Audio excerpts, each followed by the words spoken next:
Johnny Carson reveals the 7 male actors he hated hosting the most. For more than 30 years, Johnny Carson ruled late-night television. Over 22,000 guests sat across from him. Presidents, legends, icons, heroes. On camera, Johnny smiled. He joked. He played the perfect host. But when the lights went out, the truth was far uglier. Now imagine this: Johnny Carson, alone, older, quiet, a glass of wine in his hand. No audience, no laughter sign, no reason to protect anyone anymore. This is where the stories begin. Because behind the charm and tailored suits of Hollywood's golden age were men Johnny Carson privately despised, men he considered bullies, narcissists, predators, and outright scumbags. You think Frank Sinatra was a classy gentleman?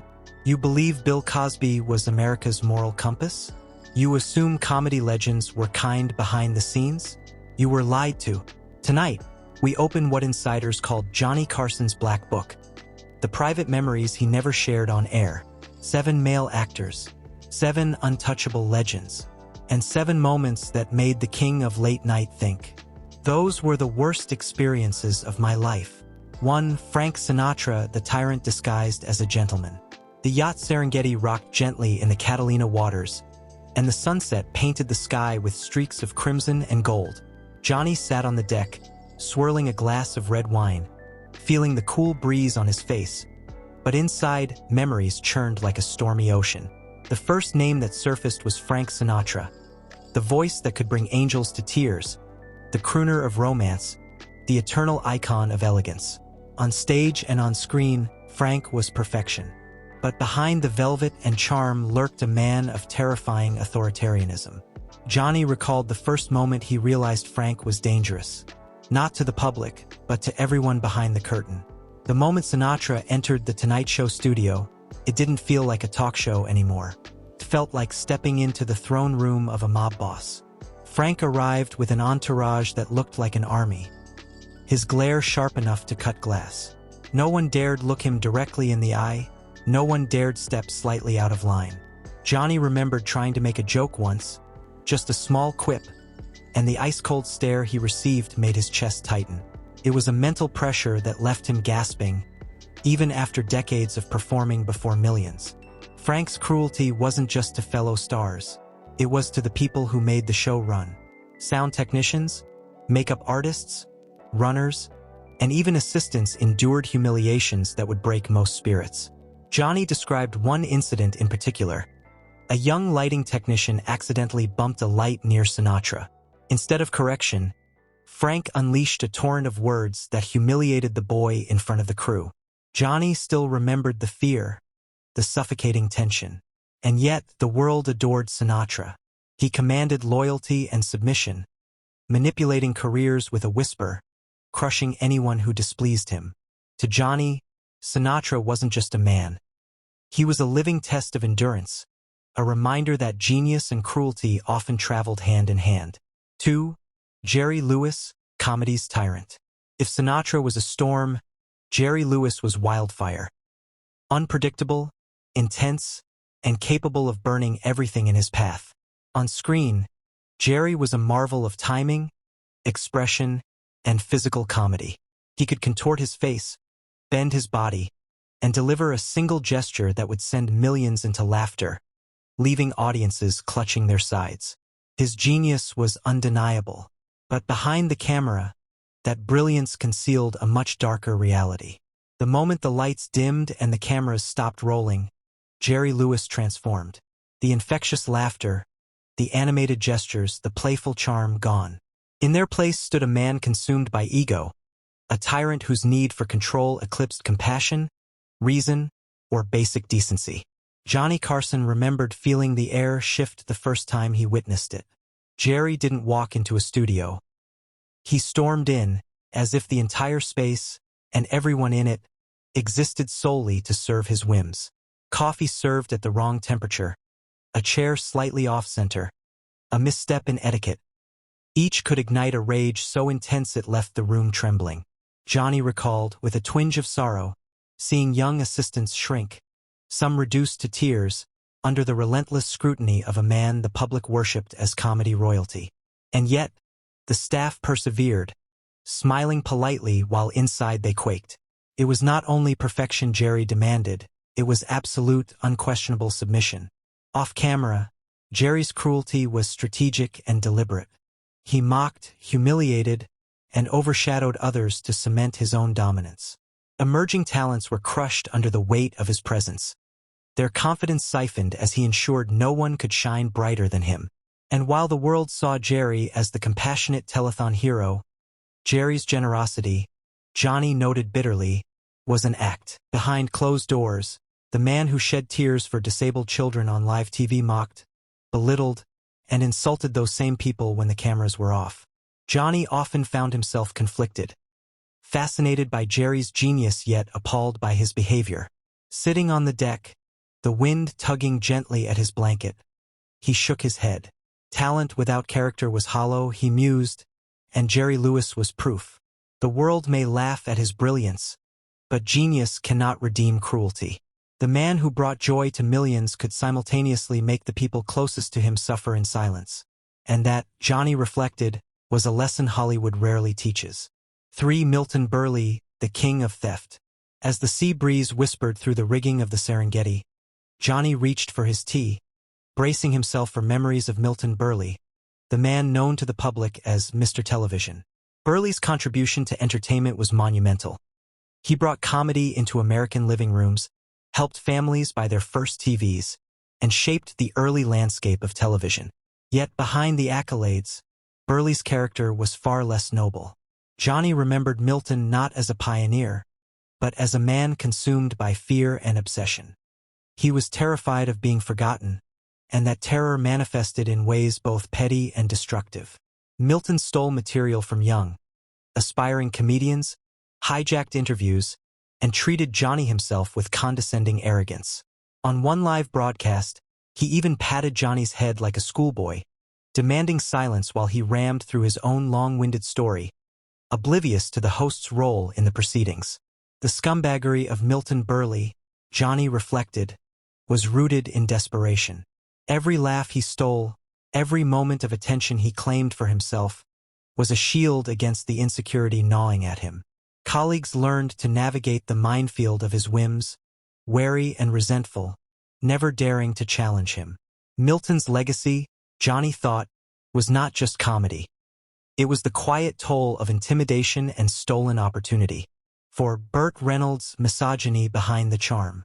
Then there was Burt Reynolds, the quintessential Hollywood icon of the 1970s. Rugged charm, smoldering eyes, and a mustache that became the symbol of masculinity. Audiences adored him. The press chronicled his every romantic conquest. But Johnny's ledger told a starkly different story. Behind the charisma was a man whose ego overshadowed decency, and whose treatment of women revealed a toxic, controlling streak beneath the charm. In the green room, Reynolds' behavior was a silent assault. Female guests were often treated as ornaments, stage staff as invisible tools to prop up his image. Johnny recalled makeup artists forced to adjust every hair on his expensive toupee, women subject to crude jokes and unwanted physical contact, and assistants navigating an environment where any misstep could spark verbal humiliation. Johnny himself frequently had to step in, redirecting conversations or diffusing situations to protect women from public embarrassment. On camera, Burt was effortless, suave, witty, and utterly captivating. Off camera, he was a man intoxicated by power, blinded by his own importance, and indifferent to the impact of his actions. The charm that dazzled millions became a shield, hiding deep-seated narcissism and a disturbing disregard for basic human dignity. Fame may have masked the flaws, Johnny reflected, but it did not erase them. Burt Reynolds' story, Johnny mused, was a cautionary tale. The line between idol and tyrant is often thinner than we realize. The man audiences loved was also capable of cruelty, and behind the flashing cameras, the veneer of glamour often concealed the darkness beneath. 5. Charles Bronson, the silent tyrant. Charles Bronson was a paradox. A man whose presence was felt more in his silences than in his words. He didn't need to shout, to raise his voice, or to demand attention. The very absence of warmth commanded it. Johnny Carson remembered stepping into the studio and feeling a chill in the air the moment Bronson entered. One-word answers, icy stares, and elongated pauses transformed what should have been casual conversations into psychological minefields. Each interaction was a test, an unspoken trial of patience and resilience. Backstage, the atmosphere thickened further. Assistants moved cautiously, unsure whether a casual glance might provoke scorn. Crew members walked on eggshells around him, acutely aware that Bronson's silence could deliver as much sting as a verbal assault.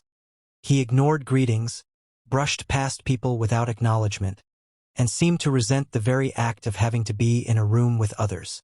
Every small task, handing him a prop, adjusting a microphone, arranging a chair, felt like a potential transgression. Johnny reflected that Bronson's coldness was more than arrogance. It was a shield. Beneath the chiseled jaw and stone-like eyes lay a man deeply insecure, desperately trying to project power and control. It was a fortress of intimidation. The fewer words he spoke, the greater the weight of his presence. Johnny remembered the exhaustion after an interview, the way even seasoned crew members needed to retreat, recover, and recalibrate. The silence of Bronson was louder than the laughter of many comedians.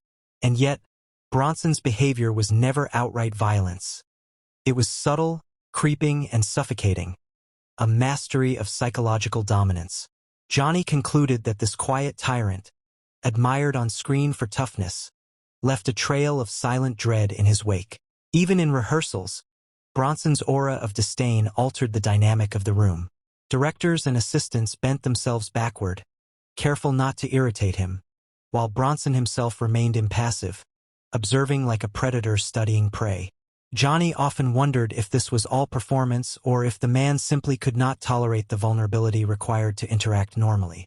Whatever the truth, Bronson's silent cruelty left lasting impressions, and to Johnny, it was a stark reminder that intimidation and fear often masquerade as strength. 6. Chevy Chase, Karma's Lesson. Chevy Chase's arrogance was a spectacle in itself. The man carried the smugness of a comedian who had conquered the world, walking into studios as if the universe revolved around him. Johnny recalled the first time he met Chevy on set.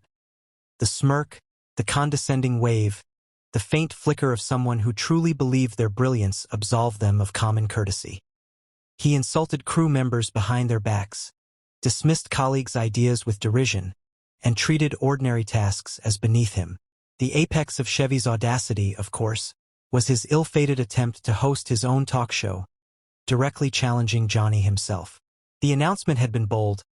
"I'll redefine late-night television," Chevy boasted, convinced that talent alone could crown him king. The result was catastrophic. Weeks of disorganized chaos, unfunny skits, and backstage mutiny turned the show into a spectacle of failure. Ratings plummeted, staff morale crumbled, and Chevy himself seemed increasingly desperate, a man undone by the very arrogance that had once propelled him. Johnny recalled watching it unfold with a mixture of disbelief and grim satisfaction. Talent without humility, he mused, was like a house built on sand. Chevy Chase's meteoric rise could not withstand the weight of his ego, and as the show was quietly canceled, Johnny felt an odd sense of justice, karma, swift and precise, delivering a lesson that the world would not soon forget. But the lesson extended beyond just public failure. Johnny remembered the lingering arrogance, the way Chevy's attitude seeped into interactions long after the cameras were off. Meetings, rehearsals, and casual conversations were punctuated by a sense of entitlement that only deepened the resentment of those around him. Chevy Chase, Johnny concluded, was a living demonstration of a simple truth. Fame amplifies character, but it cannot hide it. And when character is flawed, the consequences are inevitable. 7. Bill Cosby. And then there was Bill Cosby. To the world, he was America's dad. The gentle, wise, warm Dr. Huxtable who could teach life lessons in colorful sweaters. Parents trusted him. Children adored him. But Johnny Carson's ledger painted a horrifyingly different portrait.